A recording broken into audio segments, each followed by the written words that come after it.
People's Temple drank punch laced with cyanide, committing mass suicide on orders from self-proclaimed Messiah, Reverend Jim Jones. The bodies are grim testimony to how destructive a cult can become. Ever since these tragic events, experts have been intensifying efforts to identify cults and warn the public of their potential dangers. It is estimated there are now more than 2,000 cults in this country. Most are not as visible as Jonestown. They hide behind what appear to be religions or legitimate businesses claiming to provide a needed service. For example, Chung Mu Kwan, a chain of martial arts schools in the suburbs offering classes in self-defense. The Williams Healing Temple, promising spiritual comfort to the inner-city poor.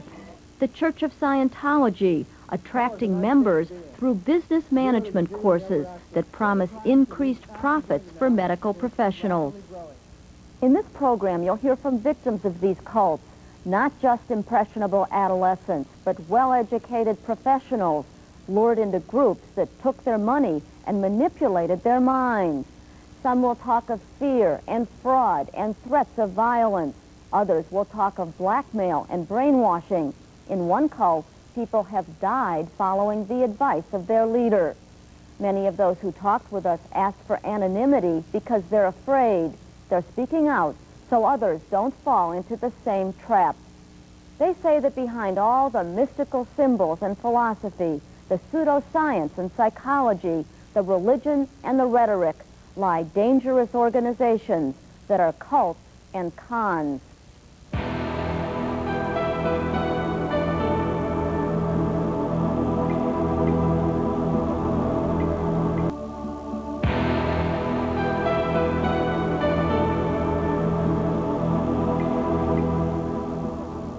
The schools of Chung Mu Kwan are scattered throughout the Chicago suburbs and in Massachusetts, Minnesota, California, and Texas. They attract students of all ages, teaching what they claim is 8 martial arts in one. Instructors say that by developing a strong mind and body, students learn not only self-defense, but also to understand themselves and find true happiness. Joe Zimhart has deprogrammed several former Chung Mu Kwan students. He says the schools are not what they seem to be. It fits every single definition of a cult which I have studied. All cults have certain common characteristics. They have charismatic leaders claiming to possess mystical powers, secret knowledge, and promising salvation. Chung Mu Kwan schools were founded by John C. Kim, a former maintenance man. School signs proclaim him martial arts champion of all Asia, but martial arts officials say there's never been such a title. School posters show Kim demonstrating Chung Mu Kwan techniques, crouching like a tiger, soaring like an eagle, using his whole body as a weapon to attack. Former followers were told he had supernatural powers. Many believed it. It was said that he had a lot of healing powers, that he could essentially heal anything. They told us that when he was in the room, you could see aura, a halo around him. I thought I was going to learn the secrets to life, to deeper meaning of life. He had a third eye in his forehead. That explained what? That he could read your mind. His powers were phenomenal.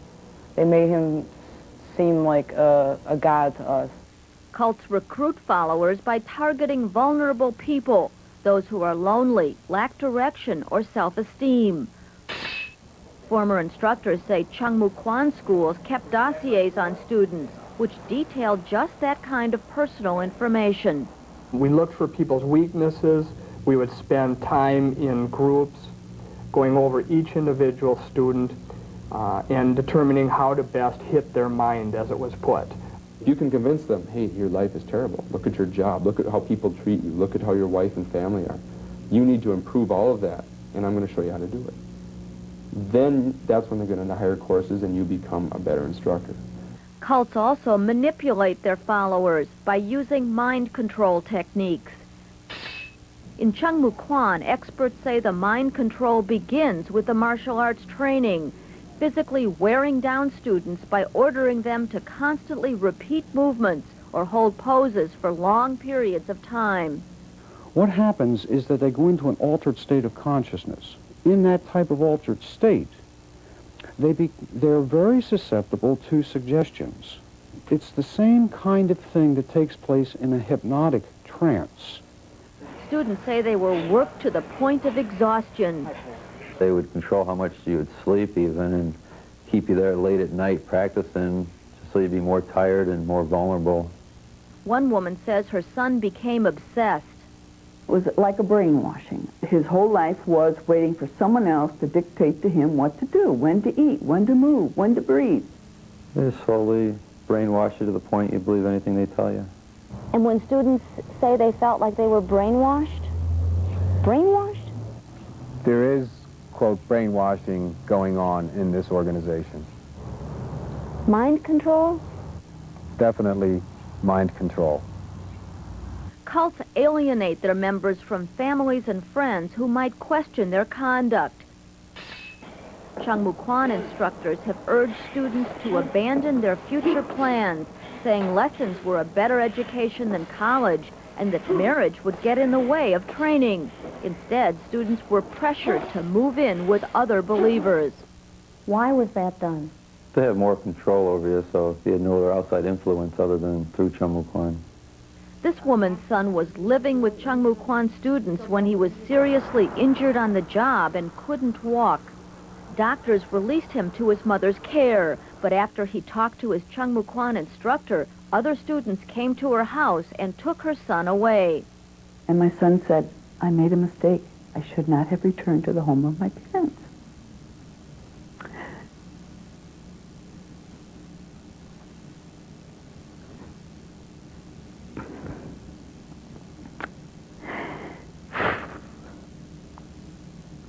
And so, my husband and I argued with him, with our son, and with the people taking him out. But there was like a wall we were arguing with. They weren't hearing us. In time, the injury healed, but her son stayed with Chung Mu Kwan. My son, his entire life, all that he is, all that he will be, appears to be owned by Chung Mu Kwan. You feel like you've lost your son to Chung Mu Kwan? Oh, very much so, yes. Almost like he died. Cults are not illegal. There are no laws that prohibit them. But cults often exploit their members financially, and that's where the law can step in to protect the public from being conned. For example, in Illinois, it's illegal for any martial arts schools to sign students to contracts for lessons exceeding $2,500 per year. Students must be given copies of their contracts, and schools cannot use deceptive or coercive sales tactics. At first, Chung Mu Kwan classes are relatively inexpensive, but once enrolled, former students were pressured to sign a series of increasingly expensive contracts. There was a black belt course for $10,000 to $15,000, the Olympic course for $20,000, the instructor course for $20,000 to $30,000. Before contracts were signed, students say instructors put them through strenuous workouts and humiliated, even hurt them during class. By the time I would get a student into the office, hopefully he's very intimidated and willing to accept my direction and my word. And your direction would be? My direction would be to get him in a black belt course. Sign on the dotted line. Yes.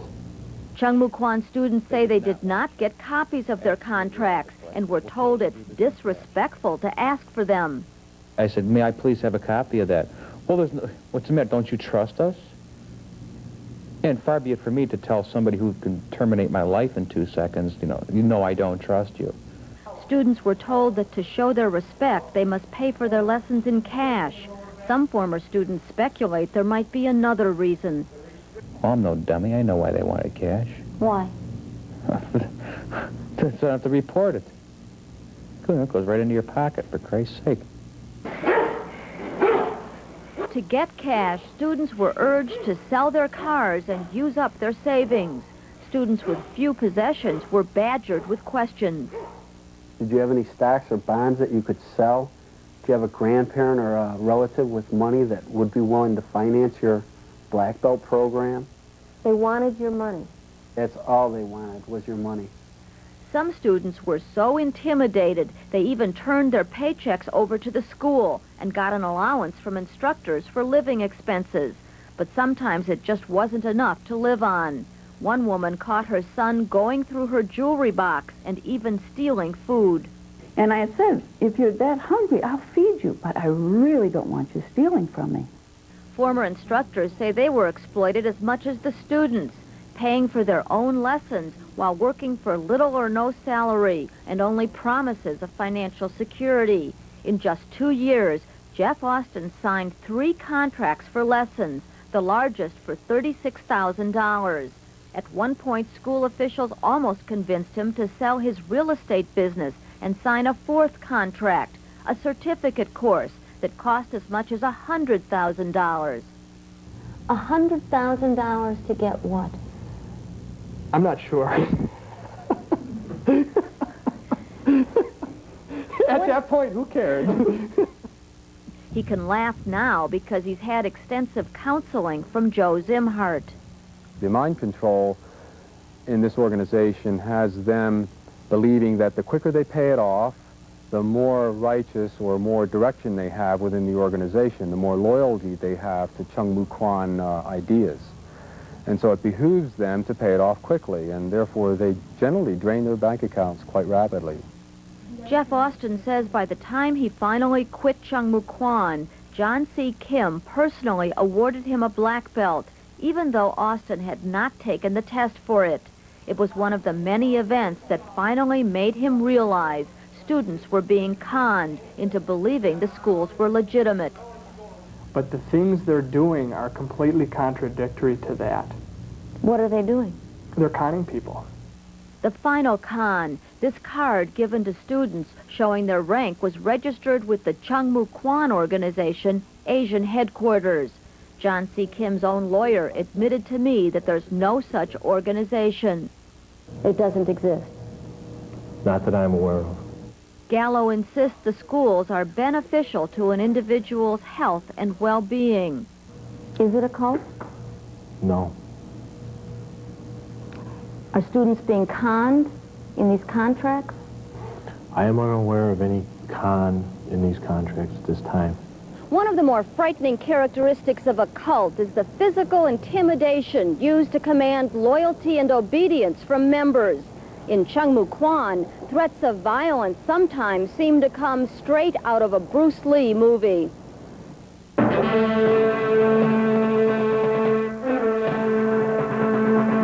A Chicago area karate instructor says he was reminded of this scene when he opened a competing martial arts school in suburban Woodridge in 1982. The instructor says he was invited to a nearby Chung Mu Kwan school where he was greeted by 20 students and their instructor.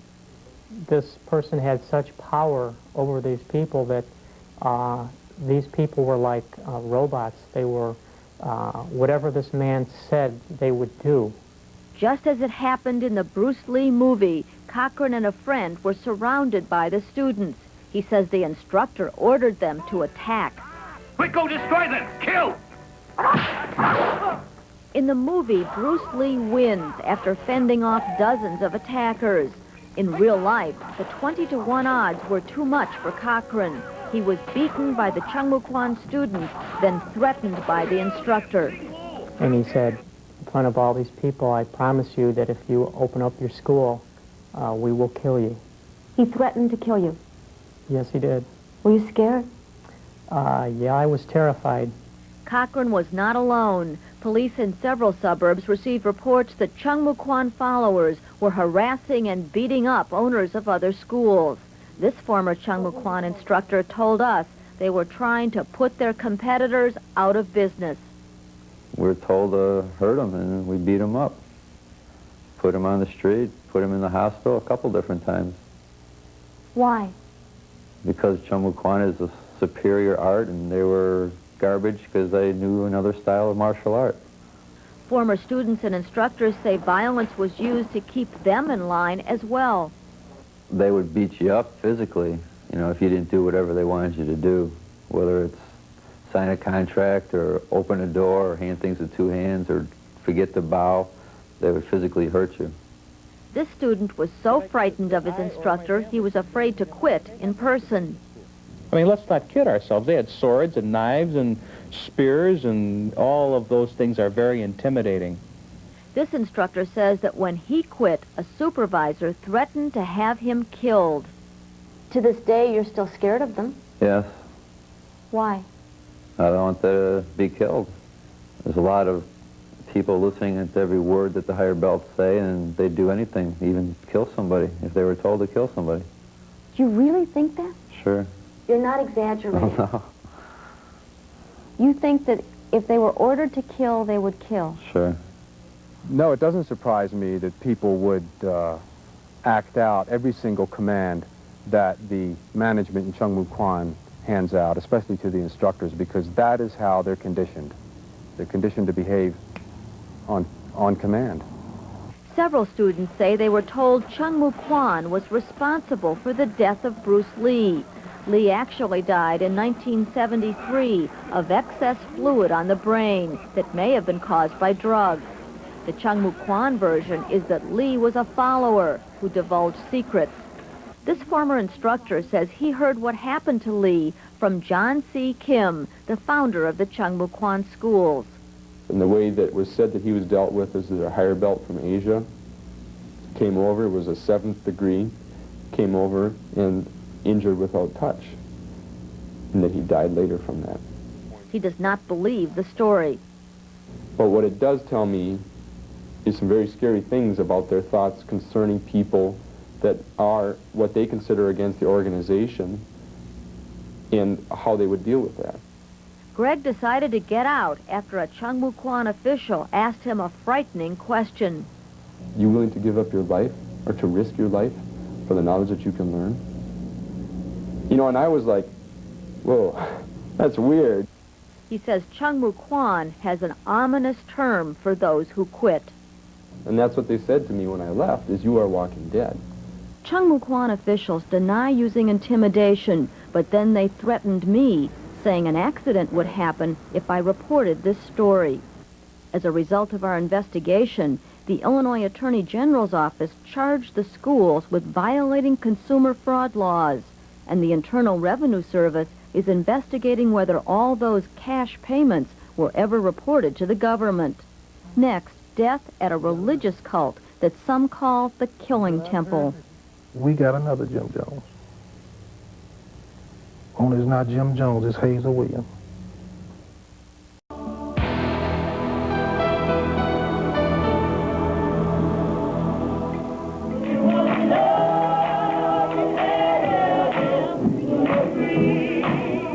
In the last 10 years, the Williams Healing Temple has attracted hundreds of members from Chicago's West Side.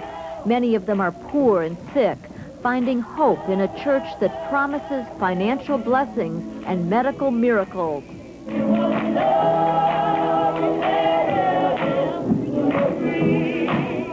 But in recent years, many have left the church, disillusioned by the bizarre teachings of the leader they call Mother Hazel Williams.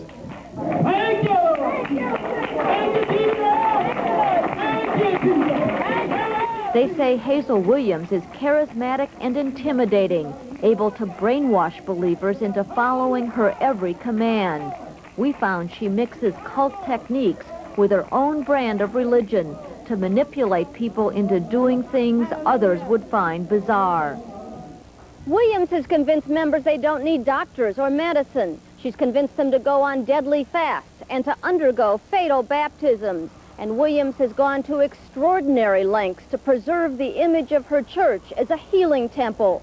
She's even covered up deaths, prompting some members to call it the Killing Temple. Hazel Williams' brother is one of her harshest critics. She controls the people's mind. Whatever she tells them to do, they'll do it. He says people have died because they followed his sister's advice. I want it stopped. I'm tired of seeing innocent people dying. Williams started her church in her home 10 years ago. Corrine Weddington was an early member. Until she joined, she and her son were very close. But soon, all that mattered were her minister and her Bible. She marked it when she was first baptized in 1979. She would have done anything that Sister Williams wanted her to do. She had that much control over your mother? Yes. She dictated my mother's every move. She gave everything she once held dear to the church: furniture, clothes, and nearly all her money. She made monthly payments to the church from her small veterans benefit, even though her son says there wasn't enough left to pay for food and rent. She gave so much to these people until she just eliminated her life savings. How much, do you think? Thousands of dollars. Williams also convinced Weddington to throw out all her medications, refuse to see doctors, and to go on monthly fasts. Her health declined rapidly. Then one night, Weddington called her son to say she was about to be baptized a second time. She said, Sister Williams said, I have to be baptized again. I got to be born again. Was she in any condition to be baptized, to be submerged in water? No way. She was so weak that she had to be carried up and down stairs. In most mainstream Pentecostal churches, such as this one, baptism is a once-in-a-lifetime event. Believers say it heals ailments and washes away sins. I indeed baptize you in the name of Jesus for remission of sins. Amen. For both children and adults, it means being totally immersed in a baptismal pool. But at the Williams Healing Temple, followers like Corrine Weddington are baptized time and time again, regardless of their physical condition. Former church members told us Weddington died during her baptism. How did you know it? Because she wasn't moving, she wasn't breathing. Former church members now admit that acting on Hazel Williams' instructions, they put Weddington's body in a car and drove here to her apartment. Once inside, they changed her clothes, put her in bed, and told the police she died there. So they lied to the police? Lied to the police. And they lied to her son? Lied to the son. Those are the type of people that they are. Leave well enough alone. Leave us alone. Let us have our little cult. Let us kill people and lie and take them to their homes after they die. And then tell you, we're the healing temple. Are they the healing temple? The killing temple. The same thing happened to Catherine Sapp. She'd been baptized at least 3 times and was in no shape to be baptized a 4th time last June. Her medical records show she'd had a heart attack, emphysema, and suffered from chronic respiratory failure. She always needed an oxygen tank nearby. Her grandchildren say she was afraid to be baptized again because of her heart condition. She told Mother when she said, "Don't baptize me," and she was hollering and waving her hand and stuff. What was she hollering? She was saying, "No, don't baptize me," she said, because she said she was scared. Sapp bowed to Williams' pressure, but did not survive the baptism. The cause of her death is listed as cardiac arrest, heart failure. Her doctor says the baptism probably brought it on. That final event was one demand too many on her overstretched cardiovascular system. Her grandchildren say church members changed Sapp out of her wet baptismal clothes, then told the police she'd collapsed during a regular religious service. As for Hazel Williams, she told us not to say anything because they wouldn't understand and it'd probably be bad for the church.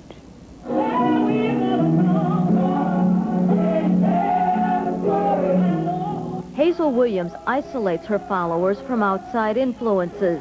She says those who challenge her are devils. Those who leave the church are doomed to die. Those who stay are forbidden from associating with non-believers. They must get her approval for nearly everything they do. They cannot wear watches, use attorneys, or watch television. What about the news? What about the people that can't read? What about those people? That helped the people to know what's going on in the world, that help the people to know people like her is a user. Williams preaches that in order to be healed, believers must first demonstrate their faith by refusing all medical care and assistance. What about glasses, walkers, oxygen? Oh, man. No glasses. God, He's your eyes. No oxygen tank. No bag for your urine. Just let it run down your leg. God will stop it from running. What about the children and shots and doctors and immunization? No. Don't get shots for your kids. No physicals. Believe God. Glenn Bone remembers what happened one night while riding in a car driven by a devout follower of Hazel Williams. The car began to weave, so he told the driver to stay in one lane. And she just came out to tell me, you know, I can't see. And I said, what do you mean you can't see? She says, I took my glasses off for God, and I cannot see. And it was dark outside, and we were going from side to side. She says, but don't worry about it, I'm praying. God is going to get us to where we're going. And I just kept saying to myself, you know, I was praying, she don't know I was praying as hard as she was, that we would hurry up and get to a place where this car would stop. The Reverend John Bellamy was trained in the same apostolic Pentecostal church as Hazel Williams. He and other ministers say her teachings violate apostolic doctrine, and her instructions are not only irresponsible, but dangerous. What she is doing is abusive, it's wrong, it's illegal. She's jeopardizing the lives of human beings. We are supposed to be helping people to live. Charles Lewis was a member of the Williams Healing Temple, and he wanted to live. He had lung cancer. Doctors advised chemotherapy and surgery. Former church members say Williams told Lewis to ignore that treatment. Instead, rub olive oil, blessed by her, over his entire body and pray. He took her advice, and he died. Church member Deborah Walker had severe hormonal deficiencies. Doctors prescribed medications and say she had to eat regularly. But after she joined the church, she was told she was healed. She stopped taking medications and went on a 3-day fast. As a result, she died a few days later. She was 28. Church member Pam Harris was expecting a baby and needed nourishment. But like all devout followers, she fasted when Hazel Williams told her the Lord said she should. Last year, Harris received Williams' approval to go without food or water for 15 days, even though Harris was 4 months pregnant. That's unconscionable. Doctors say there was little chance Pam or her unborn child could survive the fast. For a fetus to be deprived of food and water for 15 days by the mother is tantamount to a death warrant. A death warrant? Without question. On the 13th day, Pam Harris died of dehydration due to fasting. But at Harris's funeral, Reverend Williams defended her approval of the fast. She said God told her he wanted Pam to fast. She said he was pleased. She said God told her he was pleased with that. God is not stupid. He wouldn't tell you to go through a fast and you carrying a little human being on the inside. That's her doing. Like other ministers, Williams claims her teachings are based on the Bible. For example, the book of Proverbs. Honor the Lord with the first fruits of all thine increase. In many churches, regardless of denomination, that's the basis for tithing, donating 10% of earned income to the church. But former followers say Reverend Williams demands 10% of everything they receive, including tax refunds, loan repayments, and bank withdrawals, money on which a tithe already has been paid. So essentially you're paying twice. Right. That's correct. Did that seem right to you? No, it did not seem right to me. Former followers also say Williams demands 10% of insurance checks received for death benefits, car repairs, or medical expenses. Any dollar that touched your hand, she wanted 10% of it. Bone recalls one woman who got an insurance check for $32,000 to pay a hospital bill. Williams asked for 10%, $3,200. He says Williams had a standard response, for those who asked how their bills would get paid if they gave away part of the insurance money. After you give her and the church 10%, then you should pray for where you're going to get the other 10%. And that were her exact words. Pray? Yeah, and let God give you the other 10%. 10, 20, 30, 31. Former followers say Hazel Williams also demands 10% of the food stamps church members receive. But the food stamp coupon books have a clear warning. It's a crime for anyone but qualified recipients to use, acquire, or possess them. There's a black market in stamps. On the street, they can be sold for cash, 80 cents on the dollar, or they can be used by unauthorized people to buy food at stores that may not always verify that the person using them is authorized to receive them. Pastor Hazel Williams is not authorized as a food stamp recipient, but that apparently didn't stop her from demanding those allocated to her members. She would tell you outwardly in the church service, even though it was illegal, that she expected you to put your food stamps in the tithes. Mother Williams knew it was illegal. Yeah, she knows it's illegal. This woman turned over 10% of her food stamps, even though she had 5 children to feed. She said we supposed to, everything we get belongs to God, and we're supposed to give him 10% of it, and that was including food stamps too. Former followers say church members give because they're afraid. These people were terrified. She would use that God would kill you all the time, is that if you didn't pay your tithes and offerings, God would cut you off. And these God would cut you off? And that means to kill you. I think that she is amassing a large sum of money off the backs of poor people who need this money, and she's using God to do it. Former associates believe Hazel Williams has used church donations to buy real estate for herself and her family. In the last 10 years, she's put together holdings valued at $360,000. Income properties listed in her name or jointly owned with her children include this house and the smaller one behind it, this former restaurant and 2-flat. She even put her name on the title to the church. In all, Williams has purchased at least 9 properties, putting up down payments totaling $250,000. All of the property she's bought in her name. Well, she says it's for the church. And that's what the church believes. They don't know that. We showed our findings to the Illinois Attorney General's office.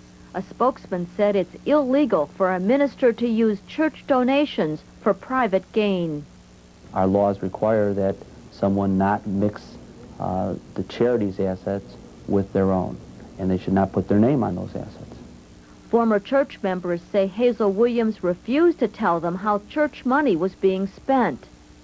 And she would make the statement that this is her and God's church, and she has no responsibility to tell us what's raised in this church. And if we don't like what she says in this church, you can leave. That's exactly what Glenn Bone did. When I heard her stand up say she was praying last night, and God showed her a pink Cadillac with a telephone. And when she said that, I said, well, he didn't show that with my money. Hazel Williams refused our repeated request for an interview, on or off camera. But as a result of our investigation, she will be talking to the Illinois Attorney General's office, which is investigating her possible misuse of charitable contributions, and to the Cook County State's Attorney, who's reviewing the deaths we documented to see if criminal charges should be filed. Still to come, a cult using seminars in business management to recruit doctors. The cults are getting slicker, the cults are getting more insidious, and the cults are getting more commercial in how they reach out to people.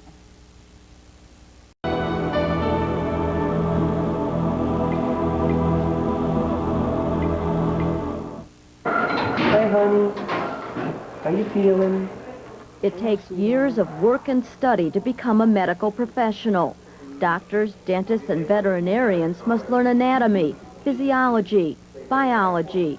More often than not, they don't learn much about running a business. For this dentist, help arrived by mail, an ad for a seminar designed to teach business skills to medical professionals. I increased my gross 29% the first year. And all it was simple management. He's talking about sterling management systems. In slick brochures, Sterling says it can help doctors increase their profits. And Sterling has done well itself. The firm reported sales of $19 million in 1988. In sales videos like this, the founder of Sterling uses charts and graphs to illustrate how its program helps medical professionals take control of their practice. And control equals income. It's based on a work called Management by Statistics by L. Ron Hubbard. But some doctors who signed up for the course had no idea that L. Ron Hubbard is the science fiction writer who founded Scientology. Hubbard said Scientology is a religious philosophy with practical applications that could improve life in today's troubled world. Hubbard claimed to have millions of followers who bought his programs in order to work their way up his so-called bridge to total freedom. But ex-members have said that instead of gaining freedom, they worked like slaves for Scientology and endured cruel punishments for violating Hubbard policies. And the church reportedly has settled multi-million-dollar lawsuits filed by ex-members who charged they were brainwashed and the victims of a fraud. Critics say that Scientology is one of the most notorious cults in the country. And that cult is one of the wealthiest, probably one of the most aggressive, and certainly one that damages hundreds, if not thousands of people. It's one of the worst, and it's worldwide.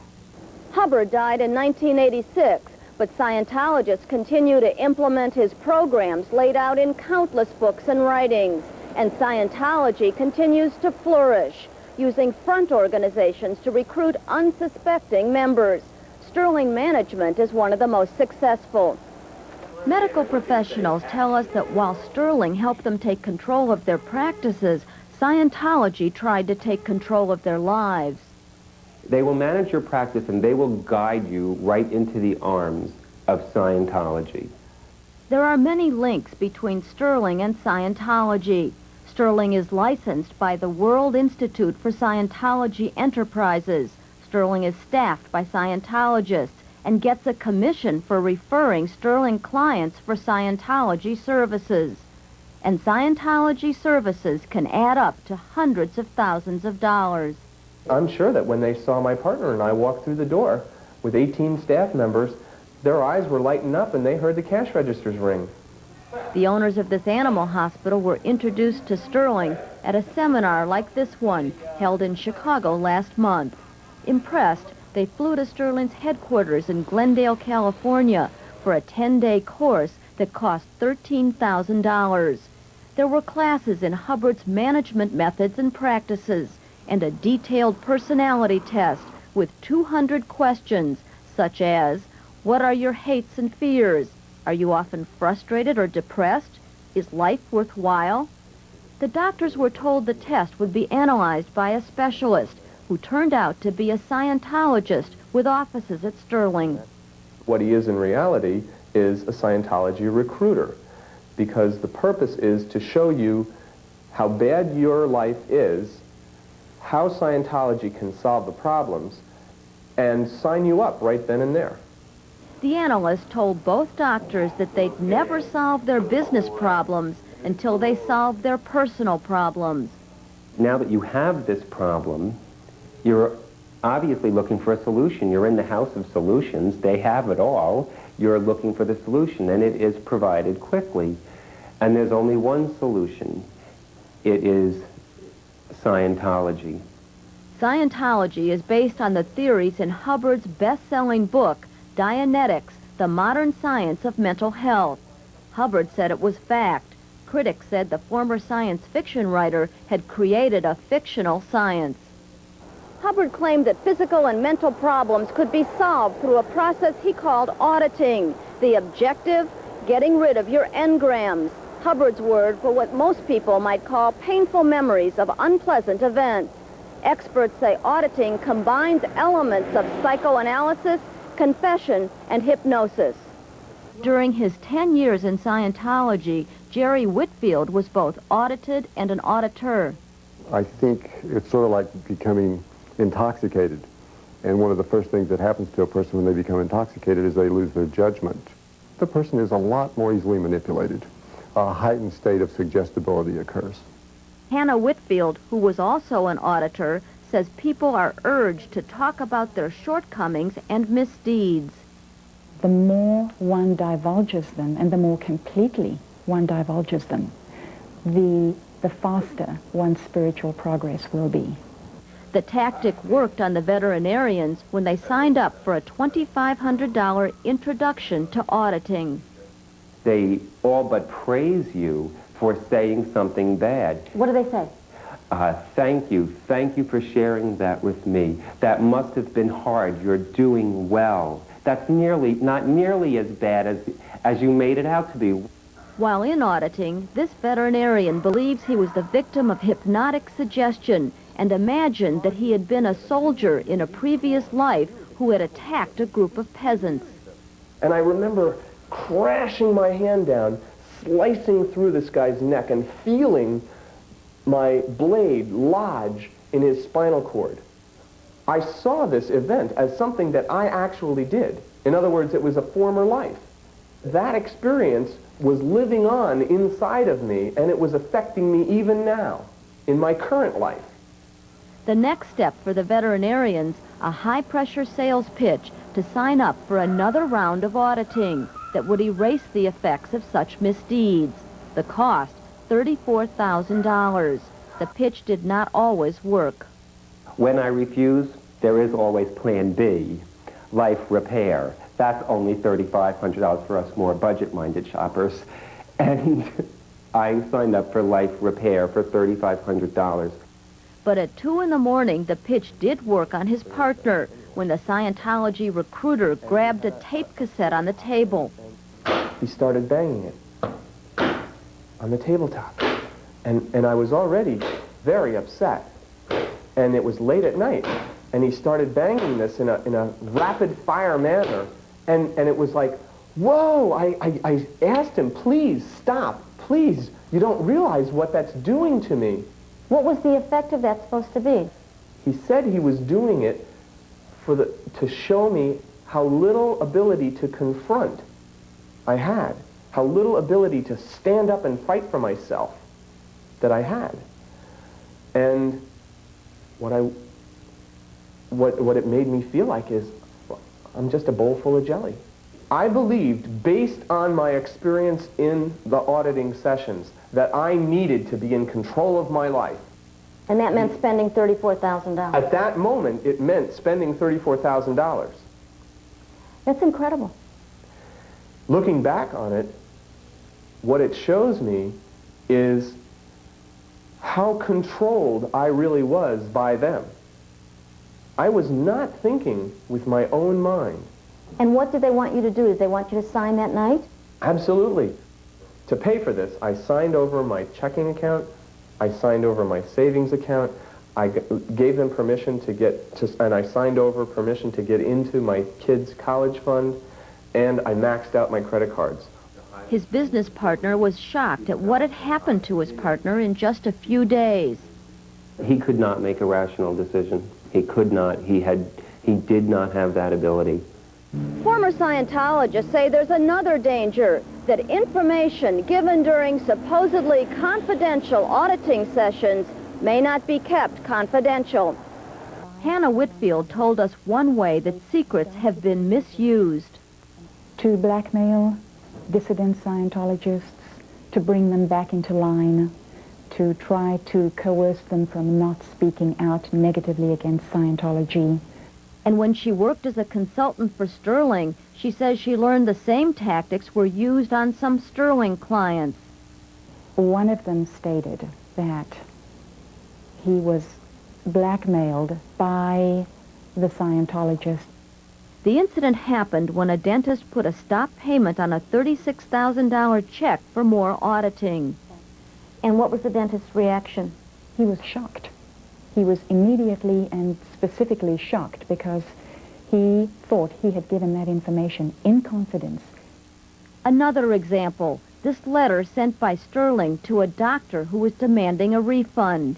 It threatens to reveal publicly that the doctor allegedly makes more than he reports to the IRS and is, quote, skimming around $25,000 off the top. One of the most controversial aspects of Scientology is in this book, Hubbard's policy for dealing with people he labeled suppressive persons. His writings define them as anyone actively seeking to damage Scientology. Suppressive acts include suing, asking for refunds, or making anti-Scientology statements to the press. In a policy letter, Hubbard wrote that suppressive persons, or SPs for short, may be deprived of property or injured by any means, tricked, sued, lied to, or destroyed. Hannah Whitfield says she's been declared a suppressive person. And what does that mean, to destroy you? That literally means to destroy me physically, psychologically, whatever. This veterinarian says he was declared a suppressive person for taking steps that ultimately stopped his partner from getting more involved with Scientology. And that he should wake up and realize that I was a suppressive person and treat me as one, as a true evil person. And I can assure you he did. Meanwhile, his partner was being harassed by phone calls from Scientologists several times a day. And if I needed to, I would have to separate myself from the effects of those suppressive people. And they were telling you to separate yourself from your partner, separate yourself from your wife, and from anyone who was keeping me away from Scientology. The owner of Sterling Management Systems refused to do an on-camera interview, but in a letter, Kevin Wilson said some of our accusations are half-truths, lies, and exaggerations, dished out by a disgruntled few. He said the charge that Sterling uses client information for blackmail is ludicrous, and he said that Sterling fired the employee who threatened to expose a dentist suspected of being a tax cheat. Wilson said that of their 25,000 clients, only 5% have been dissatisfied. They were given a refund. He said that Sterling does make referrals to Scientology, and that's disclosed in their enrollment contract. He said that what happens during Scientology counseling is entirely out of Sterling's realm. A spokeswoman for the Church of Scientology says their staff are required to follow Hubbard's policies. She said Hubbard criticized hypnosis and was against anything that dulls the mind. She said members are not brainwashed and ex-members are not blackmailed. She said counselors are required to keep information confidential that's divulged during auditing. And she said nobody in the church seeks to destroy anybody, even if they are declared suppressive. Hannah Whitfield says Scientology almost destroyed her. I was psychologically and physically devastated, suicidal for the last 5 years I was in the group, unable to think, unable to logically reason, unable to even state clearly why I had to leave. For 20 years, she was a total believer in Hubbard and rose high in the ranks of Scientology. If I hadn't managed to get away, I'm almost 100% sure I would have died some way or another. perhaps taking your own life. Perhaps taking my own life. I came very close to it several times.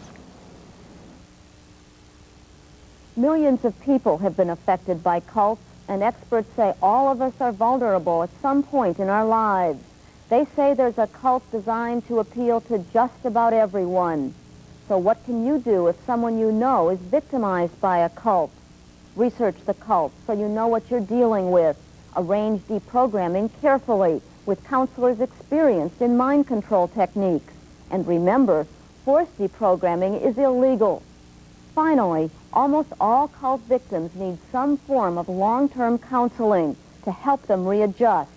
Former cult members describe feeling psychologically raped for believing the lies they were told. They often feel overwhelmed by decisions they must now make in the real world. Some adjust quickly. Others need time to heal. All need support from family and friends so they don't fall back into the clutches of cults and cons. For the Channel 2 investigative team, I'm Pam Zekman.